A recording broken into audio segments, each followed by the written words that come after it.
शिक्षा जगत के सभी समाचार आपको सबसे पहले मिले, इसके लिए सब्सक्राइब करें नमस्ते सर यूट्यूब चैनल और बेल आइकन को ऑल पर जरूर से प्रेस करके रखें। मुख्यमंत्री अशोक गहलोत ने गृह विभाग के अधिकारियों के साथ मीटिंग में बड़ा फैसला लिया है। रीट और अन्य परीक्षाओं में नकल के मामले सामने आने के बाद अब गहलोत सरकार कानून में बदलाव करने जा रही है।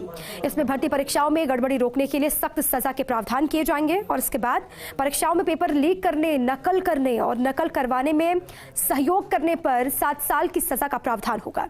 अब तक इस तरह के अपराध के लिए 3 साल की सजा का प्रावधान है, लेकिन अब भर्ती परीक्षाओं में अनुचित साधनों के इस्तेमाल को संज्ञेय अपराध के साथ ही इस गैर जमानती अपराध की कैटेगरी में शामिल किया जाएगा।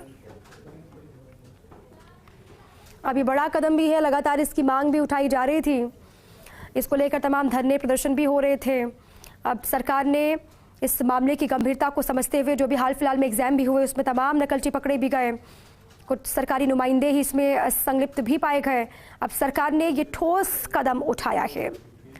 गृह विभाग के अधिकारियों के साथ में सूबे के मुखिया अशोक गहलोत की मीटिंग हुई और मीटिंग से ये बड़ा फैसला निकल करके बाहर आया। रीट और अन्य परीक्षाओं में नकल के मामले सामने आने के बाद अभी रीट की परीक्षा में बहुत बड़ा फर्जीवाड़ा निकल करके सामने आया। एक गिरोह जो सक्रिय रहा पूरी परीक्षा के दरमियान अलग अलग हिस्सों में। अब नकल के मामले सामने आने के बाद गहलोत सरकार कानून में बदलाव करने जा रही है। इसमें भर्ती परीक्षाओं में गड़बड़ी रोकने के लिए सख्त सजा के प्रावधान किए जाएंगे। ये बार बार कहा जा रहा था कि अगर सजा के प्रावधान सख्त होंगे तो कुछ हद तक अंकुश लगाया जा सकेगा। इसके बाद परीक्षाओं में पेपर लीक करने, नकल करने, सहयोग करने वालों पर सख्त कार्रवाई होगी। इसी पर मेरे सहयोगी नरेश शर्मा जुड़ चुके, सीधे उन्हीं के पास में चलती हूँ। नरेश, ये बहुत बड़ा फैसला है सूबे की सरकार का और इसी की दरकार भी महसूस हो रही थी। रीट में हमने देखा किस तरीके से गड़बड़ी हुई और उसके बाद उसी को ध्यान में रखते हुए ये बड़ा कदम।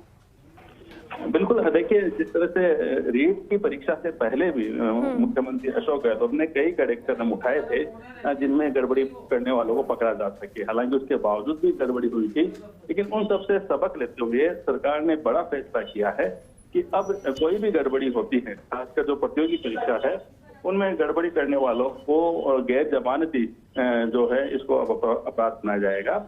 और इसके लिए राज्य सरकार अध्यादेश ला रही है। अध्यादेश के माध्यम से कड़ा कानून बनाया जा रहा है और जब विधानसभा का सत्र जब भविष्य में होगा तब उसको विधानसभा में पारित कराया जाएगा। लेकिन आप इसकी महत्ता समझिए कि सरकार अध्यादेश लाकर इस तरह के कड़े कानून करने जा रही है, जिसमें सजा का जो प्रावधान पहले जो 3 साल की सजा का प्रावधान था उसे बढ़ा के 7 साल किया जा रहा है। साथ में इस अपराध को अब गैर जमानती बनाया जा रहा है, यानी कि अब गड़बड़ी करने वाले बच नहीं सकेंगे।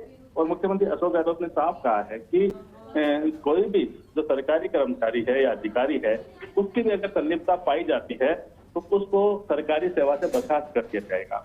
इसके अलावा जिन केंद्रों पे जहां परीक्षाएं होती है या पेपर जहां पे आते हैं वहां पे कोई गड़बड़ी पाई जाती है तो उस केंद्र की मान्यता भी हमेशा के लिए खत्म कर दी जाएगी। तो ये तमाम जो बातें हैं, ये जो नया अध्यादेश है